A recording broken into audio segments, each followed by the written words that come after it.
రోగము ప్రతిసారి పాప ఫలితముగా రాదు.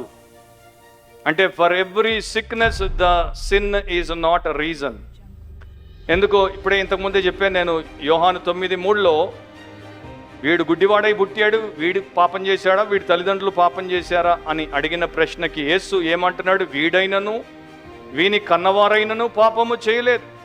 సో వీడు గుడ్డివాడిగా పుట్టడానికి కారణం పాపము కాదు, దేవుని క్రియలు వీని యందు ప్రత్యక్షపరచబట్టకే వీడు గుడ్డివాడిగా పుట్టింది.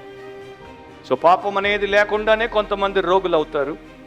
రెండవది, పాపము రిపీటెడ్గా చేస్తూ ఉంటే, క్షమాపణ కోరుకున్న దాంట్లో నుండి బయటకు వచ్చేయకుండా అదే ప్రకారము చేస్తూ ఉంటే, 1 కొరింథీ 11:30 ప్రకారము, ఎందువలననే మీలో అనేకులు బలహీనులను రోగులనై ఉన్నారు, చాలామంది నిద్రించుచున్నారు. పాపం అనేది రెగ్యులర్గా చేస్తూ ఉంటే, రిపిటేటివ్గా చేస్తూ ఉంటే అది రోగాన్ని తెచ్చిపెడుతుంది.